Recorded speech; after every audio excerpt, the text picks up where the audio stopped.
Sambhal, a town steeped in history and heritage, now bears the weight of fresh scars.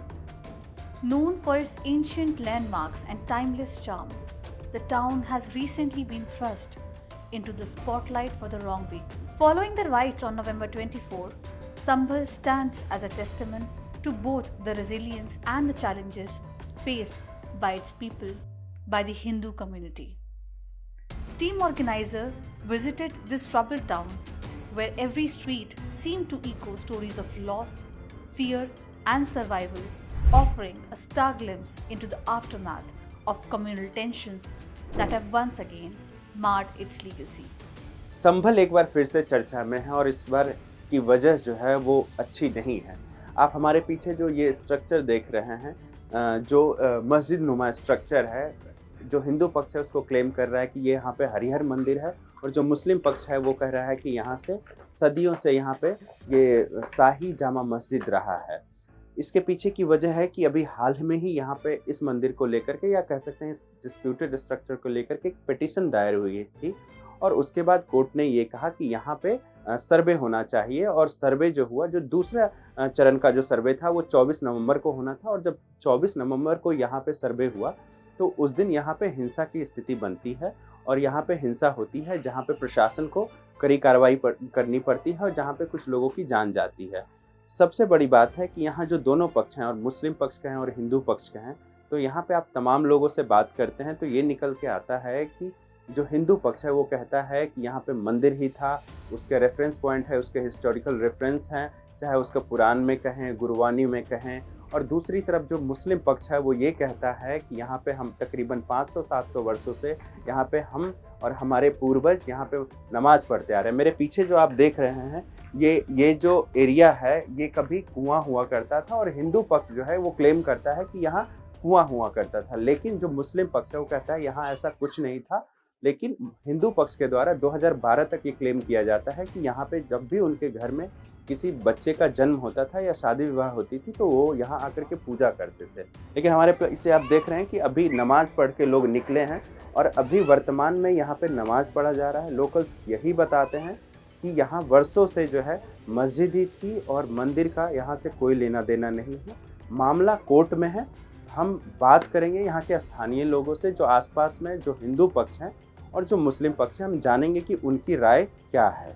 In Sambhal, the Hindu community has been silently holding on to their faith, waiting for the divine prophecy of the birth of Bhagwan Kalki to unfold. This belief, rooted in the Purans, lends the site a sacred significance that transcends the disputes and violence surrounding it.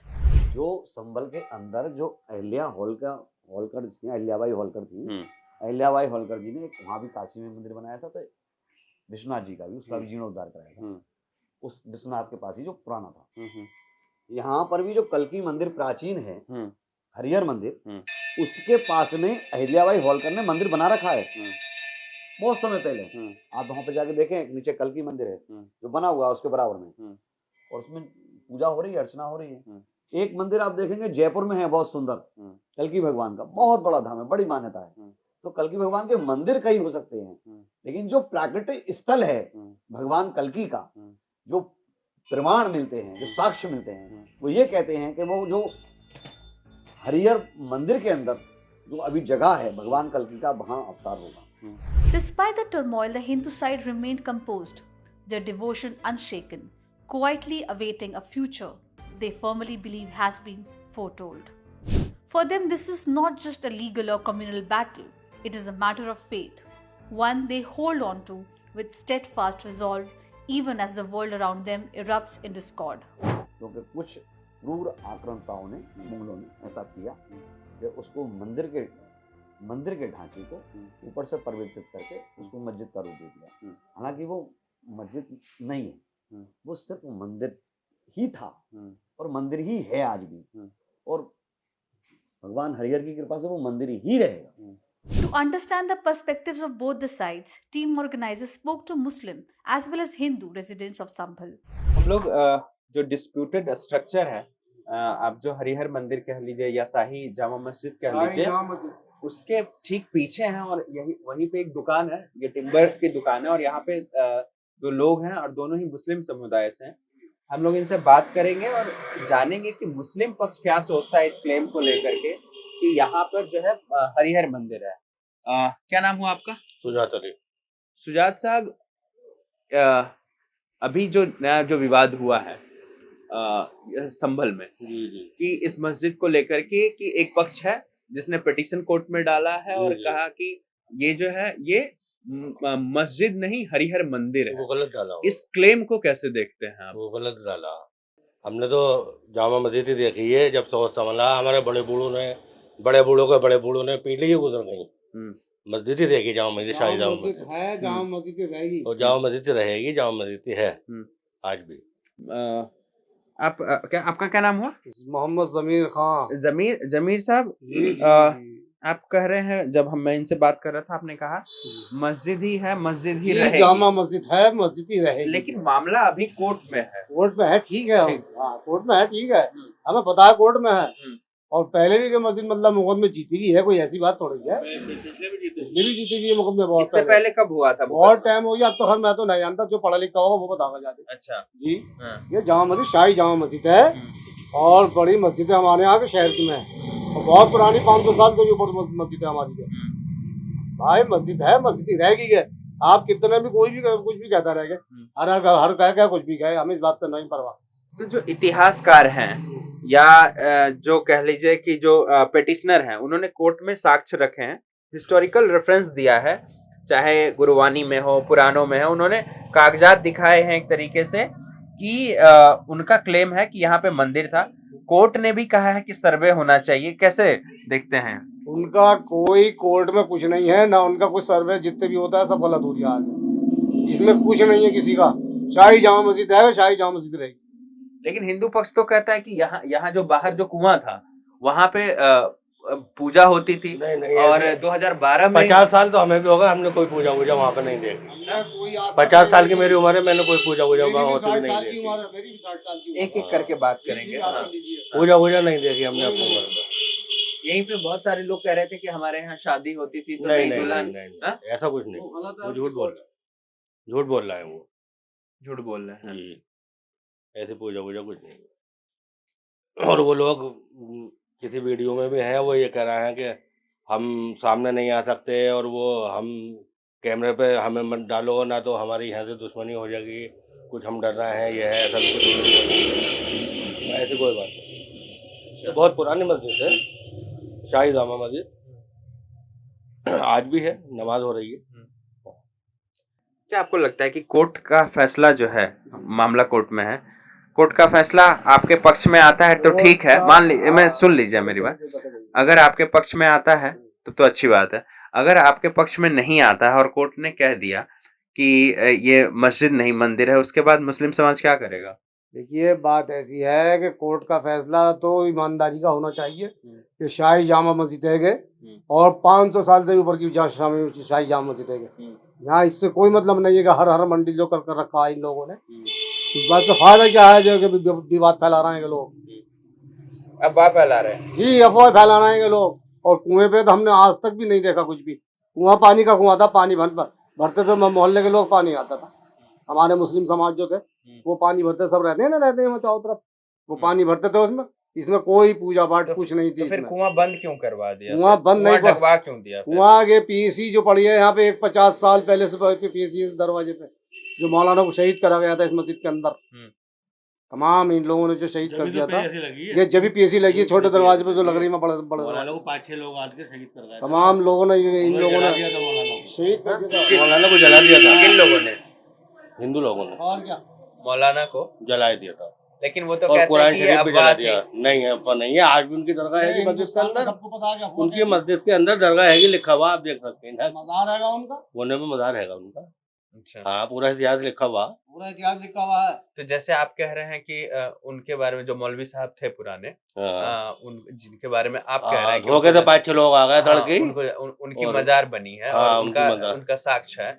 वो मस्जिद के अंदर, वही कह रहा हूँ, मस्जिद के अंदर है वो। हाँ, मस्जिद के अंदर है। मस्जिद के अंदर उसी तरीके से हिंदू पक्ष भी तो यही कह रहा है कि हमारे पास भी साक्ष्य है कि यहाँ पे मंदिर था, ये कुआं है अंदर में, कहते हैं जहाँ पे आप लोग वजू करते हैं, मैं कुछ लोगों से बात कर रहा था, वो कह रहे थे कि वहाँ पे गौरी कुंड हुआ करता ना था। ना कुछ ना, सब झूठ है, हाँ? सब झूठ है, 500 रंग की बातों सब में क्या झूठ। फायदा है बिलावल की बात का फायदा। ये सब झूठ बोल रहे हैं। झूठ ही झूठ और है, ये यहाँ तक कह रहे हैं कि वो अवतार करेंगे, कोई वो कुछ है, नहीं है, आपने सब सुना गलत होगा बातें हैं। कि वहाँ वो नहीं। लेंगे अवतार, तो वो ऐसा कुछ नहीं है, वो पीछे मंदिर है कल्कि वाला, और उसे रानी वाला ही बोलते हैं, वो उसमें उनका होगा जो भी होगा। अच्छा। हाँ, एक पुराना मंदिर है वो भी, तो वो जो अवतार उनका होना है, जो आने हैं वो पीछे है मंदिर रानी वाला। कुछ उसे कल्कि मंदिर कहते हैं, कुछ रानी वाला बोलते हैं। पुराना मंदिर है वो। कुछ नहीं है, कल की मंदिर वही कहलाया जाता है। अच्छा। रानी वाला मंदिर करके भी मशहूर है। हाँ। और एक जो रात की अहिल्याबाई वाला जो मंदिर है, और अहिल्याबाई। एक रात की मस्जिद पे कहलाई जाती है, हमारी रोड पे हैगी। हाँ। वहाँ तो रोड मंदिर के पास। अच्छा। वो कल की मंदिर कहलाता है, रानी वाला मंदिर भी कहलाता है। हमारी शाही जामत से किसी का कोई ताल्लुक नहीं, किसी का भी पूरे इंडिया के अंदर कोई ताल्लुक नहीं है। इस बात का फायदा नहीं है कि विवाद फैलाना। ये चार लोग, इतने ज्यादा लोग नहीं है। मुगलों के दौर में हाँ। जो इमाम साहब रहते थे, तो मुगल तनख्वाह दिया करते थे। तो वही तो ये लोग कह रहे हैं। आप मुगल की आपने बात कही, तो वही तो वो लोग कह रहे हैं कि बाबरनामा में लिखा गया है, और बाबरनामा में ये चीज लिखित में है कि यहाँ पे मंदिर होता था, और उसको तोड़ करके बाबर के काल में इसको मस्जिद बनाया गया।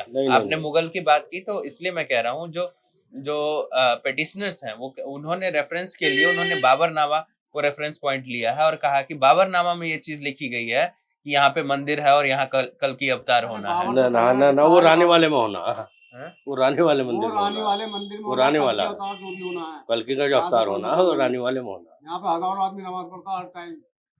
ईद की क्या, बकरीद की क्या, सारी नमाजें होती है। हमारे यहाँ से कोई मतलब नहीं है, जो भी होना वहाँ होना है। ये शाही जामा मस्जिद है, शाही जामा मस्जिद रहेगी। इस पे कोई कुछ नहीं होने का। विवाद फैलाने से कोई फायदा नहीं है। कि साहब विवाद फैला दिया कि हमने क्या कह दिया। हम अगर मंदिर को कहने लगे साहब कि हमारी यहाँ मस्जिद तोड़ के मंदिर बनाया गया, तो इस बात से फायदा क्या हो रहा भाई? दोनों में काट बात होगी ना होगी क्या? हम इस बात को नहीं कह सकते ज्यादा अभी, मगर हमारी शाही जामा मस्जिद है, शाही जामा मस्जिद ही रहेगी। बहुत पुरानी, 500 साल से भी ज्यादा पुरानी मस्जिद है हमारी। हर टाइम नमाज होती है, क्या थोड़े कि ना होती, हर टाइम नमाज होती है, 5 टाइम नमाज होती है। तो ये भी तो, वो भी हिंदू पक्ष भी तो कह रहा कि पृथ्वीराज चौहान के जमाने में ये हुआ करती थी और तमाम चीजें हैं। कुछ नहीं है, सब झूठ है। जितने भी सब बेबात फैला रहा है, सब गलत है। अब तो जो भी मर्जी है कह ले, कुछ भी कहने क्या है, मगर है कुछ नहीं, है कुछ नहीं। Although voices from the Hindu community provide a contrasting narrative. One such account is that of Neeru Gupta, a 58-year-old Hindu woman who was born and raised in the Kotpurvi area, which is located near the disputed structure. संभल का ये कोटपूर्वी area है, और ये जो area है, ये जो पीछे हमारे डिस्प्यूटेड स्ट्रक्चर है, उसके सबसे नज़दीकी का एरिया है। और कह सकते हैं जो हिंदू जो लोग हैं वहाँ ठीक ठाक संख्या में यहाँ रहते थे, लेकिन कुछ सालों में यहाँ भी उनकी संख्या कम हुई है। हमारे साथ हैं एक ऐसी औरत जो जिनका जन्म यहाँ हुआ है और पिछले कह सकते हैं कि वर्षों से यहाँ पे रह रही हैं। हम इनसे बात करेंगे और जानेंगे कि क्या है जो ये पूरा जो मंदिर मस्जिद विवाद है, इसके बारे में हम इनसे बात करेंगे। क्या नाम हुआ माता जी आपका? नीरू गुप्ता। नीरू गुप्ता जी। नीरू गुप्ता जी, आपकी उम्र कितनी होगी? मेरी 58 है। 58। तो आप यहीं पे आपका जन्म हुआ और तब से आप यहीं पे रहती जी। हैं। तो अभी जो विवाद हुआ है कि ये मंदिर है और ये मस्जिद है, उसको लेकर के आप क्या सोचती हैं कि कौन सच बोल रहा है इसमें? हमारे मतलब पूर्वज जो थे पहले से बताते आए हैं, बड़े बूढ़े, कि ये मंदिर है, हरिहर मंदिर के नाम से जाना जाता है। वैसे हम लोग भी अभी बचपन में अपने खेलते खेलते चले जाते थे, खेलते थे खूब। फिर पानी वगैरह की यहाँ समस्या पहले ज्यादा थी, तो पानी हम भरते थे। यहाँ से मोटर इनका चलता था मंदिर मस्जिद में, तो हम लेकर आते थे पानी भर के। तो पानी कहाँ से भरते थे? जो बाहर जो कुआं है? नहीं, अंदर से लाते थे। अंदर से लाते थे, अंदर चले जाते थे, कोई पाबंदी नहीं थी। अब इन्होंने पाबंदी लगा दी 20-22 साल। 20-22 साल से पाबंदी लगा दी। यहाँ पे एक विवाद है जो कह सकते हैं जो अभी जो वर्तमान में जो मस्जिद है और उसके मुंह के पास ही एक कुआं नुमा जो हाँ, चीज बनी हुई है जी। उसको अभी तो ढक दिया गया है। कुआं ही है वो कुआं ही है। तो हम लोगों के यहाँ जैसे बच्चा होता है तो पूजन के लिए जाते हैं तो पूजा करते थे वहां पे, कुआं पूजन होता था। अच्छा, कुआं पूजन होता था। कब तक ये पूजा हो रहा था, मतलब, और कब से बंद हुआ है ये पूजा? 20-21 साल हुए हैं लगभग, इतने अप्रोक्सीमेट 20 साल से बंद हो गया है। लेकिन जो मैंने वहाँ पे अभी वहाँ पे नमाज़ हो रहा था और कुछ लोग वहाँ पे निकले और मैंने उनसे बात की तो उन्होंने कहा ये यहाँ पे कोई पूजा-वूजा नहीं होती थी, हिंदू पक्ष कोई कभी भी यहाँ पूजा नहीं करता है, वो झूठ बोल रहे थे। आपकी कोई याद है ऐसी जो कभी आप अपने माँ के साथ, चाची के साथ या बुआ के साथ, किसी के साथ भी आप वहाँ पे गई हों और वो आपने पूजा देखा हो या हमने किसी पूजा देखते का थे, हिस्सा बनने का? देखते देखा है। हाँ। क्या घटना थी कि मतलब कौन बता सकती हैं कि कब गई हों या कोई घर में कोई पूजा हुई हो जिसमें आप गए हों? 2002 या 3 की बात है, ये सामने वाले जिम जिनका चल रहा है, इनके बेटा हुआ था, तो कुआं पूजन के लिए गए थे तो इन्होंने ऑब्जेक्शन उठाया मुस्लिम पक्ष ने। हाँ, हाँ। कि यहाँ नहीं होगा कोई भी। ठीक है। लकड़ी का वो उस पे वो रखा हुआ था, हाँ, जाल सा जो बना कुआं के, के ऊपर जो रखते हैं। हाँ, तो वो बना हुआ रखा था, पूजा करते थे हम लोग जाके, तो इन्होंने ऑब्जेक्शन उठाया तो हमने ढोल नगाड़े तो बंद करवा दिए, लेकिन हम पूजा करके आए। However, for Gupta and others like her, the ongoing dispute is a painful reminder of the site's transformation over the decades. She believes the historical significance of the temple has been overshadowed and hopes that the ongoing court proceedings will bring clarity and justice. एक और चीज है वहाँ पे, जी। कहते हैं कि जो पहले गौरी कुंड हुआ करता था जिसको वजू स्थान बना दिया हाँ, गया। तो आपको वो जानकारी है इसकी? देखा है हमने, अंदर वजू कुंड बना रखा है, कुंड था वो पहले। पहले कुंड हाँ, था। इन्होंने वजू का वो बना दिया है अपना, अच्छा। बीचों बीच में है, काफी बीच बड़ा है। मस्जिद के अंदर। हाँ, अभी तो मना ही है अंदर जाना। जो परिसर है ना, परिसर है, अच्छा। मस्जिद, अब ये तो मस्जिद बोल रहे हैं, हमारे लिए तो वो है मंदिर है। हाँ, तो वो उसी में बीचों बीच है। तो जैसे कुआं को लेकर के विवाद है, उसी तरीके से जो हिंदू पक्ष है वो साफ साफ कह रहा है कि अंदर में एक गौरी कुंड भी था जिसको वजू स्थान बना दिया गया। तो ये पहली ऐसा व्यक्ति तो नहीं है। अंदर भी गए हैं तो चेनें वगैरह जैसे जंजीर लटकी होती है ना, घंटों लगे होते हैं, उनकी जंजीरें भी हमने लटकी हुई देखी हैं अपने बचपन में। आप कटवा दी हो तो हम कह नहीं सकते। ये लोग क्या कहते हैं उसको कि हम इसमें वो लगे हुए थे झूमर। अच्छा। झूमर, बताइए उस जमाने में कोई झूमर हुआ करते थे और ना लाइटें हुआ करती थी जब तो कुआं, कुंड और जो वहाँ पे मोटे मोटे जो कह लीजिए आप लोहे की जो चैन है जिसमें आप देखते हैं कि मंदिर में जो घंटी या घंटा जो लटक रहा होता है, उस तरीके की चीजें अभी भी मस्जिद के अंदर मौजूद है। इनका कहना है कि शायद अगर हाल के दिनों में उसको हटा दिया गया हो तो अलग बात है, लेकिन इनके बचपन की यादों में वो चीजें अभी भी है जो स्थापित करता है एक तरीके से। और ये पहली व्यक्ति नहीं है जो ये बता रही हैं कि यहाँ पे कुंड था। हमने और भी लोगों से बात की, उन्होंने भी बताया कि यहाँ कुंड था जिसको अब वजू स्थान के रूप में मुस्लिम पक्ष मस्जिद में यूज कर रहे हैं। At 82 years old, Vishnu Sharan Rastogi has witnessed the town's transformation over the decades. Born and raised near the contested site known as Shahi Jama Masjid, Rastogi vividly recalls the structure being referred to as Harihar Mandir in his youth. हमारे साथ में है विष्णु शरण रस्तोगी जी और उनकी उम्र तकरीबन 82 साल है। 80 साल से ऊपर इनकी आयु है और ये हमसे बात करते वक्त बता रहे थे कि इनका जन्म यहीं हुआ है और इतने समय से यहीं पे हैं। तो जाहिर सी बात है कि उन्होंने संभल को बनते बिगड़ते आप कह सकते हैं देखा है। विष्णु जी, जब भी हम बात करते हैं संभल की तो संभल में ना एक दंगों का एक इतिहास रहा है। जी। आज़ादी के बाद से ही अगर हम देखें तो यहाँ मोटे तौर पे 13-14 ऐसी घटनाएं, ऐसे दंगे हुए जहाँ पे जान माल का ठीक ठाक नुकसान हुआ। कई बार कर्फ्यू की स्थिति बनी। 78 जो रहा, 76 और 78 जो है उसमें कह सकते हैं दो बड़े दंगे हुए जिसने संभल को पूरी तरीके से बदल दिया। 78 के बारे में आप हमें कुछ बताइए थोड़ा कि क्या हुआ था 78 में। 78 में 76 का वैभव हुए 2 साल हो चुके थे। तो संवेदनशीलता तो उसी समय पे आ गई थी, लोग अपने अपने अलर्ट रहते थे। 78 में 10-11 बजे का समय रहा होगा सुबह के। और ये यहाँ पर एक महात्मा गांधी डिग्री कॉलेज था। अच्छा। वहाँ का जो स्टूडेंट यूनियन का जो अध्यक्ष था वो मंजर शफी था और तातारी। यहाँ के एक बस्ती है, लोकल बस्ती दीपासरा है। तातारी वहाँ के निवासी थे और मंजर शफी अलीगढ़ विश्वविद्यालय से आया था। और उन लोगों ने वहाँ पर एक होली सेलिब्रेशन मनाया जा रहा था डिग्री कॉलेज में। तो होली सेलिब्रेशन में हमारे यहाँ संबल में एक परंपरा है कि वो टाइटल देते हैं। अच्छा। टाइटल का मतलब उपनाम रखते हैं कुछ व्यंग में। तो इसी तरह से व्यंग में उपनाम रखे जा रहे थे। तो कुछ मुस्लिम लड़कियों को टाइटल दिए गए जो उनको नागवार गुजरा। अच्छा। और मुस्लिम लड़कियों को टाइटल देने के विरोध में उन्होंने बाजार बंद करने का आह्वान किया कि हमारा मुसलमान इस्लाम की ये तौहीन है। उन्होंने बाजार बंद करने का आह्वान किया और वो मंजर शफी और तातारी, मोहम्मद तातारी, ये बाजार बंद करने के लिए निकल पड़े। मंजर शफी कौन हुए? मंजर शफी अलीगढ़ विश्वविद्यालय में पढ़ते थे। हाँ, ये और यहाँ संबल के अंदर वो यहाँ दीपासराय में उनकी रिश्तेदारी थी। ठीक है। तो वो स्टूडेंट यूनियन के वहाँ के कुछ अधिकारी थे और वो अपना रुतबा और फैल और गुंडागर्दी करने के लिए मशहूर थे। अच्छा।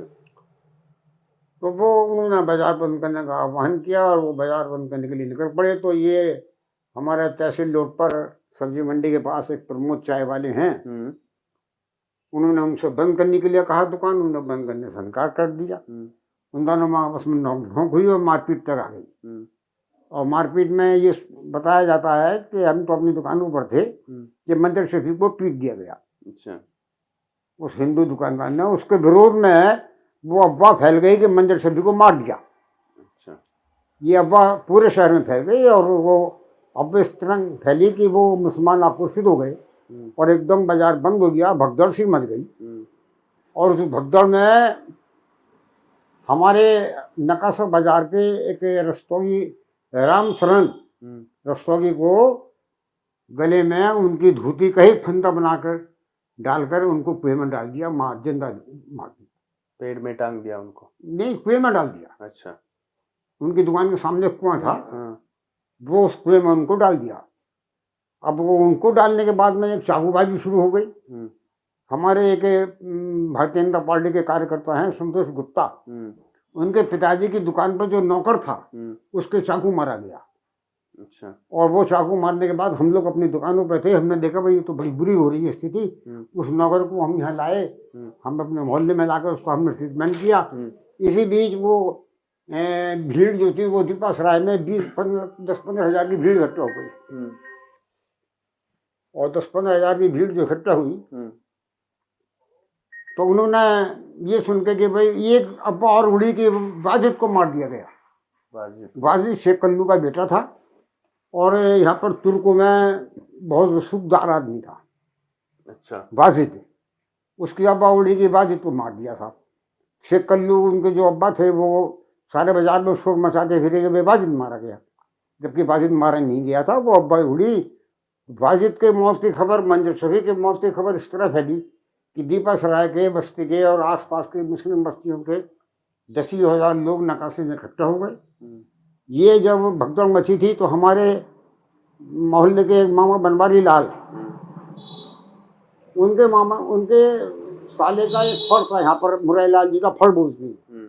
उस फड़ में वो अपने कुछ हिंदू साथियों को जो वहाँ के निवासी थे नकाशे बाजार के, उन दुकानदारों को और कुछ गांव के लोग जो भगदड़ में शरण लेना चाहते थे, उन लोग को लेकर वो 25-30 लोगों को लेकर वो अपने कारखाने में शरण ली, मिल में, और मिल के दरवाजे बंद कर दिए। 2 फाटक थे उसके, प्रवेश के दोनों फाटक उन्होंने बंद कर दिए। लोहे के बड़े बड़े फाटक थे। उन फाटकों को बंद करने के बाद में वो सोचे हम सुरक्षित हो गए हैं। लेकिन ये आतताई जो पदवी भी थे इन लोगों को ये पता चल गया था कि अंदर कुछ हिंदू शरण लिए हुए हैं, तो फाटक तो तोड़ा नहीं जा सकता था। मैन पावर से वो नहीं तोड़ा गया तो एक ट्रैक्टर मंगवाया गया। ट्रैक्टर की धमक से वो एक फाटक खोला गया, तोड़ा गया, और तोड़ने के बाद उनमें आधी भीड़ अंदर घुस गई। और अंदर घुसने के बाद जो लोग वहाँ उपस्थित थे 24 लोगों को टायर बांधकर जिंदा जला दिया। मट्टी का तेल डालकर टायरों में और उनको बांध कर जिंदा जला दिया। 2-3 लोग छुप के ऊपर भाग गए, उनको दुमंदा था, कमरा बना हुआ था। 2-3 लोग हिंदू जो थे वो ये सोच के कि हमें नहीं देखेंगे, ये ऊपर छुप गए कमरे में जाके। तो उनमें एक मामा बनवारी लाल भी थे, जिन्होंने शरण लेने के लिए उन लोगों को अपने साथ ले गए थे। वो भी छुप के ऊपर पहुंच गए, लेकिन उन लोगों ने देख लिया कि एक आदमी 2-3 आदमी ऊपर गए, तो 2 आदमी तो ड्रम में छुप गए। वहां पर कमरे में ड्रम रखा हुआ था, उसमें वो ड्रम गए नीचे बैठ गए। और मामा बनवारी लाल ये छिप ना पाए, इन्होंने ये सोचा कि ये मुसलमान जो बाजार के हैं तो मेरा बहुत लिहाज करती है, मुझे नहीं मारेंगे। लेकिन उनका रुपया था कुछ मुसलमानों पे, कारोबारी के ऊपर। तो उन्होंने उनको मामा को ये सोच कर कि ये कर्जा भी बराबर हो जाएगा और ये एक हिंदू काफिर को मान दिया जाएगा। उन्होंने उनको गोली मार दी, पहले हाथ काटे, फिर पैर काटे, फिर गोली मारी। और उनके मारने के बाद वो उन्मादी भीड़ 24 आदमी नीचे जिंदा जला दिए थे। एक मामा जी को ऊपर जाकर मारा, 2 आदमी छुपे हुए ड्रम में ये सब देख रहे थे।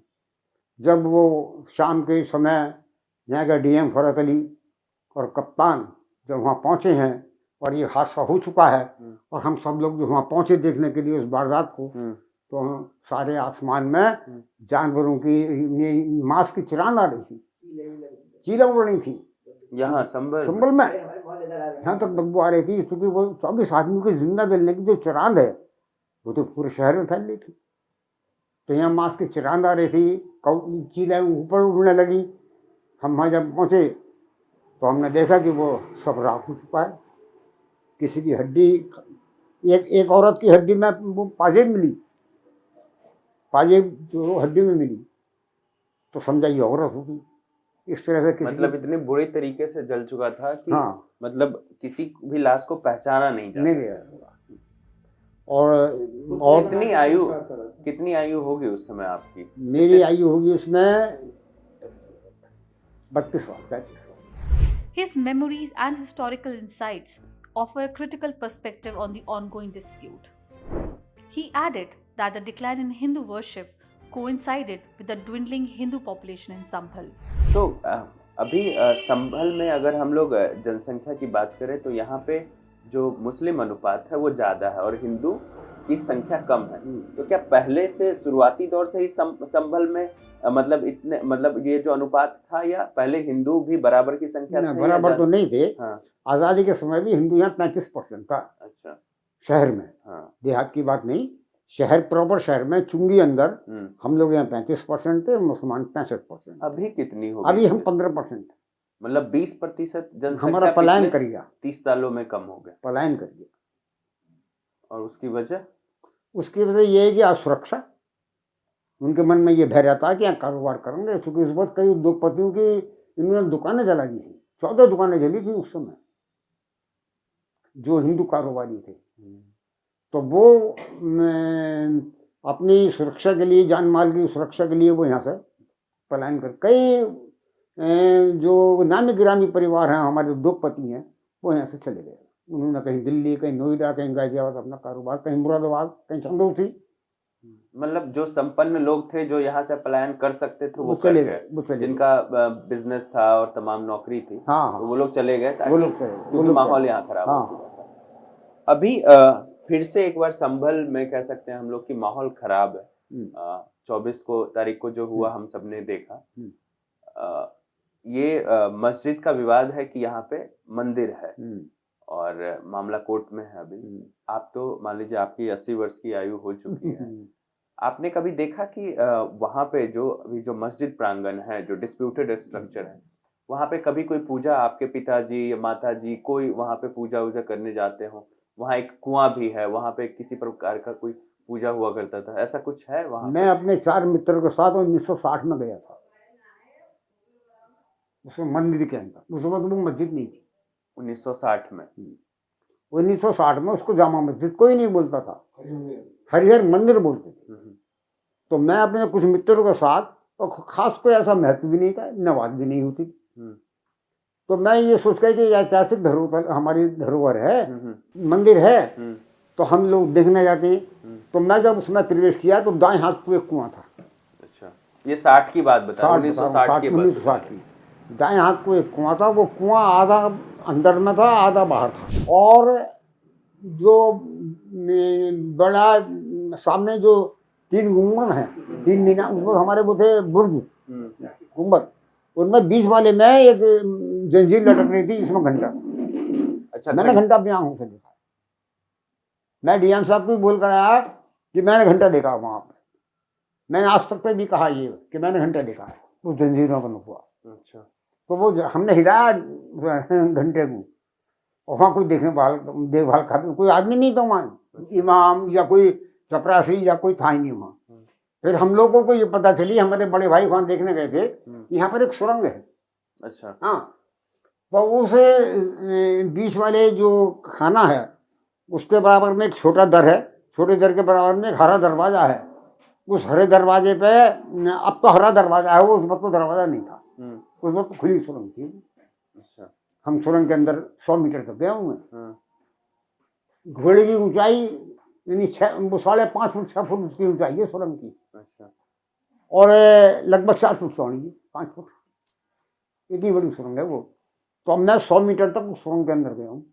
फिर अंधेरा था आगे जाने के लिए, तो वो कुछ ऐसा लगा कि भाई कुछ वो चमगादड़ वगैरह वहाँ है, तो हम लोग पीछे वापस आ गए। हम पर ऋषि का भी तो उस समय पूजा पाठ होती थी, मतलब वहाँ पे उस समय कुएं पे होती थी, कुएं पे पूजा पाठ होती कुएं पे पूजा पाठ होती थी। थी। तो ये बंद कब हुआ, मतलब ये बंद हुआ 1976 के बल्ले के बाद। कि मान लीजिए कि 60 की आप बात बता रहे हैं और उस समय पूजा वगैरह होती थी। हाल फिलहाल तक भी मैं कहीं पढ़ रहा था कि 2012 तक वहाँ पे पूजा होती रही, तो फिर ये 12 में बंद क्यों हो गया वहाँ पे पूजा होना? 2012 में 2012 में इसलिए हुआ कि वहाँ पर पुलिस की शक्ति ज्यादा हो गई। यहाँ पर सपा का शासनकाल जैसे आया, सपा का, और यहाँ के एमएलए और एमपी दोनों ये सपा के ही बनते रहे। मुस्लिम आबादी ज्यादा है और यहाँ पर उनका प्रभुत्व रहा, प्रशासन उनके अंतर्गत काम करता था। उसे इस बात से कोई मतलब कि हिंदू कितना क्रश हो रहा है, हिंदू कितना प्लान कर रहा है, हिंदू की कितना प्रताड़ित हो रहा है, उनको मतलब था लैंड ऑर्डर मेंटेन करना। और लॉ एंड ऑर्डर मेंटेन करने के लिए वो हिंदुओं को कुचलते थे। तो उन्होंने ये प्रतिबंध लगवाया कि भाई इसमें यहाँ कोई पूजा पूजा नहीं होगी, और कुआं भी उन्होंने पाट दिया, कुआं भी ढक दिया उन्होंने। मतलब 12 में कुआं भी ढक दिया गया और पूजा वगैरह भी बंद करा दी गई। The legal battle over the Harihar Mandir Jama Masjid in Sambhal has been a contentious issue spanning for centuries, marked by archaeological findings, legal disputes, and communal sensitivities. The ASI first documented the site between 1874 and 1876 under Major General A. Cunningham, noting Hindu claims that the Jama Masjid had originally been the Harihar Mandir. In 1920, the disputed structure, currently called Jama Masjid, was declared a protected monument under the Ancient Monuments Preservation Act 1904 by the official notification. However, disputes surrounding the site's history persisted, with Hindus asserting that it's a temple. Tensions escalated in 2018 when district authorities flagged unauthorized construction by the Jama Masjid community. तो क्या लगता है सपा सरकार का भी एक role रहा यहाँ पे, वहाँ पे जो पूजा बहुत जो हाल तक हुई उसको बंद कराने में? बिल्कुल पूरा रोल। ये वोटों की खातिर जो राजनीति करती है, सेकुलर छवि बनाने के लिए, जो सन 47 से खैर बहुत हमारे ऊपर की बात हो जाएगी, जो महात्मा गांधी जवाहरलाल नेहरू ने किया सेकुलर छवि बनाने को और मुस्लिम वोटों की, वही बात है। वही ना तो सन 47 में होनी चाहिए था, सारे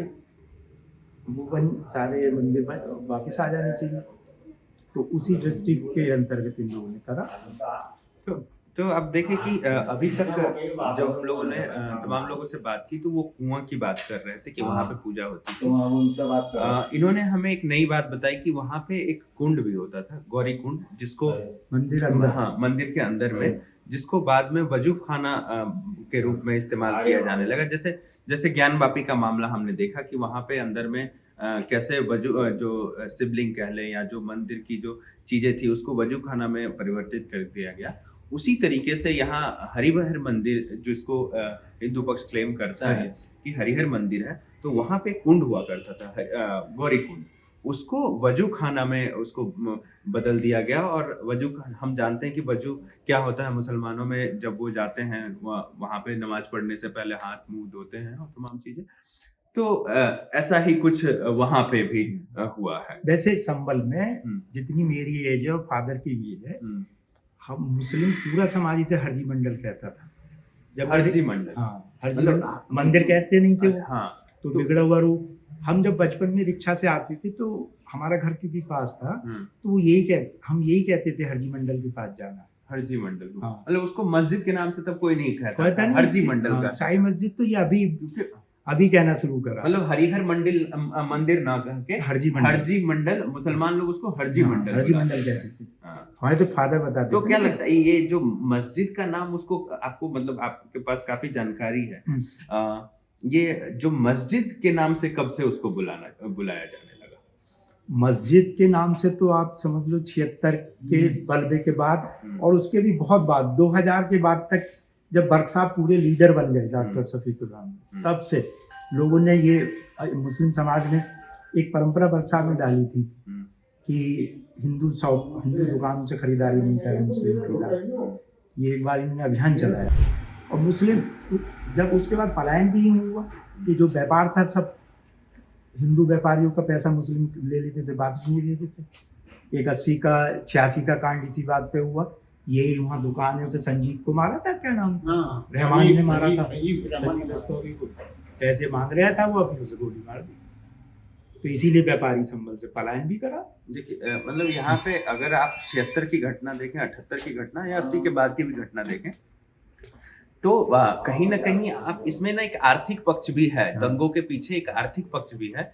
क्योंकि यहाँ जो है हिंदू समाज था वो संपन्न समाज था, व्यापारी समाज था। तो जो मुसलमान वर्ग के लोग यहाँ होते थे वो उन लोगों से हिंदू पक्ष से उधार लेते थे, और जब वो पैसा मांगा जाता था, जब उसको चुकाने की बारी आती थी, तो कोई ना कोई बहाना ढूंढ करके वहाँ दंगे की स्थिति बनाई जाती थी और फिर जो है जान माल का नुकसान किया जाता था। कुछ लोग बता रहे थे कि यहाँ पे पिछले 3-4 दशक में जो है व्यवसायी लोग संभल को छोड़ के जाने लगे। कितनी सच्चाई है इस बात में, और क्या वजह है जो व्यवसायी यहाँ से छोड़ के जाने लगे? व्यवसाय का कुछ मतलब सिक्योरिटी का सबसे पहले मेजर तो सिक्योरिटी का है। दूसरा पक्ष जो है ज्यादा एग्रेसिव है। दूसरा पक्ष मतलब मुस्लिम पक्ष। हाँ। और फिर काम धंधे कम तो है ही, इस वजह से लोग जा रहे हैं। और फिर जो हमारे तो हिंदुओं में बच्चे भी कम ही होते हैं, तो सारे बच्चे जॉब में लग रहे हैं, इसलिए पलायन भी हो रहे हैं। वैसे तो वह तो सिक्योरिटी का मसला ही। सिक्योरिटी का मसला विस्तार से थोड़ा बताइए कि सिक्योरिटी का डर तो रहता ही है ना हिंदू मुस्लिम राइट्स में। अच्छा, अब तो खैर बीजेपी की गवर्नमेंट है तो हमारे फेवर में है, नहीं तो और गवर्नमेंट है तो हमेशा अपीसमेंट करा इन लोगों का। हिंदू तो हमेशा दबाए प्रशासन ने। लेकिन अब पिछले 5-7 साल से जब से हैं ये योगी जी वगैरह, जब से कुछ हाँ वो है। आपके परिवार में कितने लोग हैं, और आप खुद व्यवसायी हैं, और आपके रिश्तेदार भी जो हैं, कुछ लोग बता रहे थे कि उनके अब व्यवसायी हैं, तो सब लोग अब यही व्यवसाय करते हैं? नहीं, सब ज्यादातर मुरादाबाद, सब लोग मुरादाबाद हैं, कुछ दिल्ली है। संभल छोड़ दिया? संभल छोड़ दिया, सब इसी मकान में रहते थे। तो अभी इस मकान में, काफी बड़ा मकान है ये। हाँ। कितने लोग रहते हैं इस मकान में? केवल मैं, मेरी मम्मी और मेरी वाइफ और एक बेटी, 4 लोग रहते हैं। 4 लोग रहते हैं, बाकी लोग? बाकी सब मुरादाबाद चले गए। At the time of India's independence in 1947, though Sambhal was not a Hindu majority, but had an almost equal population. Hindus were 45% and Muslims were 55%. However, this has been dramatically changed over the years. This is not the first time that Sambhal has seen the blood. This ancient town's history is marked by a recurring patterns of riots which have not only scarred its social fabric but also led to its demographic transformation over the decades. The riots led to a mass exodus of Hindus, especially those who owned businesses in Sambhal. The Hindus in Sambhal, much like their counterparts in Ayodhya, faced challenges not only from legal disputes but also from communal resistance. Yet they continue to preserve their belief in the prophecy of Kalki's arrival, making Sambhal a spiritual beacon for those seeking divine intervention and cultural reclamation. Thank you for watching.